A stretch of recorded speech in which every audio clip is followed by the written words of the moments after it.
what he said, just as you heard it. It is an allegation by Justin Muturi, somebody who has... Mr. Muturi says he went to the president and said, President Ruto, the intelligence service have taken my son. President Ruto called the head of your intelligence service and his son was released. Have you heard Mehdi from crazy. President Ruto on the same? Have you heard from the director of intelligence? You tell me what's President Ruto's place. He denied it?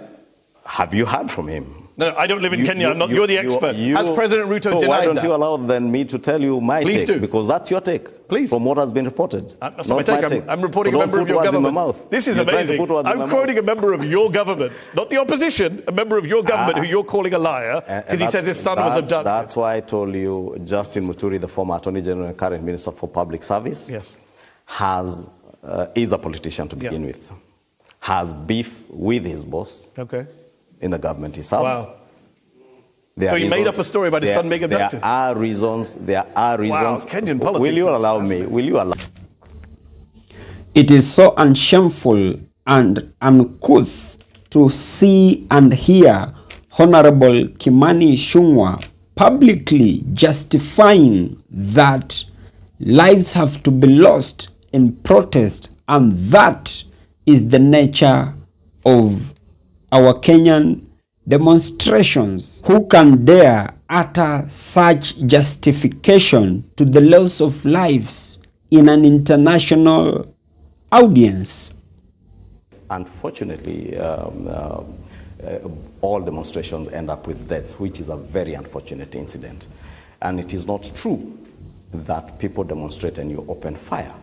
It is just the nature of what happens with our demonstrations, where they turn violent, and the police have to intervene. And let me say that at this point, it's not just unfortunate. We all regret the loss of life during the 2022 demonstrations and even the demonstrations of June last year.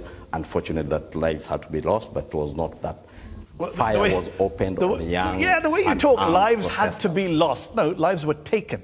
Right? People were shot in the head. No life ought to have been lost, and nobody can justify the loss of life anywhere in the world out of demonstrations According to a Reuters investigation, 19-year-old Charles Owino went to a protest, was killed with a gunshot to the head. The police recorded his death as a road accident.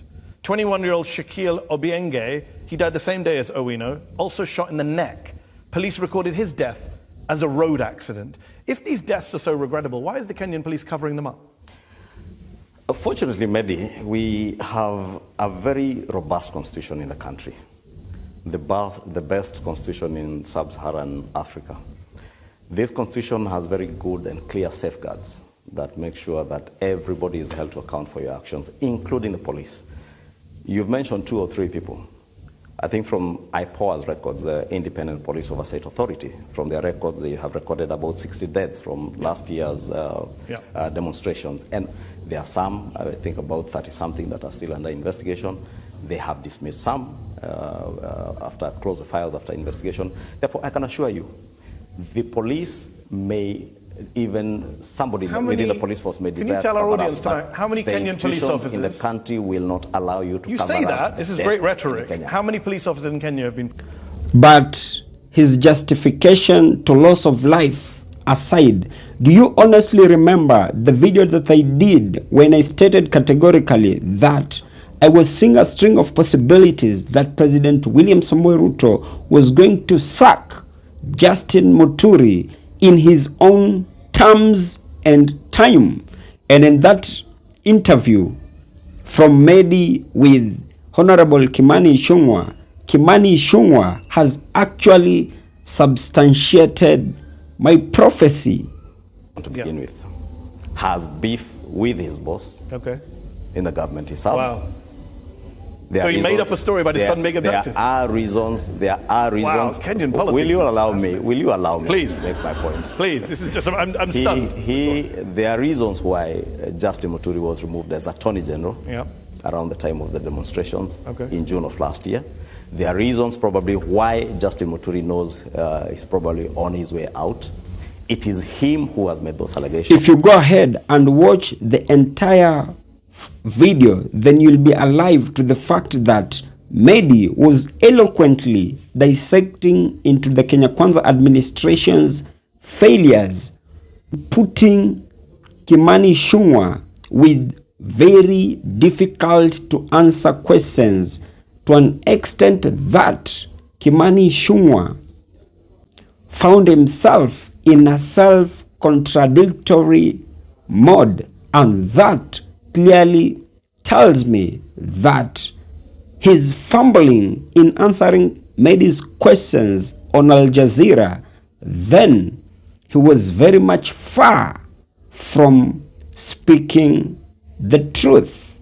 Because honestly, why will Honorable Kimani Ichungwa go to an extent of trying to sugarcoat a fact into a lie that it was just a public perception that millions of Kenyans didn't want the Kenya Kwanza administration, or millions of Kenyans were just not in line with the Kenya Kwanza administration, of which, from where I sit, that is not a perception but rather a reality. But for him, he saw it fit as a fallacy.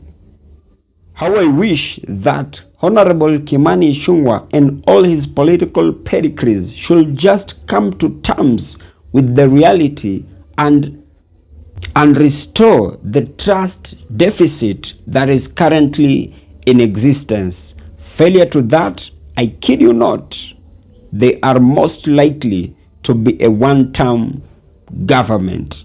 And as I come to the penultimate part of this episode, that has just been my opinion. If by any chance you do have a contrary opinion to mine, you can as well just feel free to drop them in the comment section and I'll give them a right of reply. And by any chance, if you've been watching my videos and you have not subscribed, you can as well just consider hitting on the subscribe button. Thank you, and may God bless you.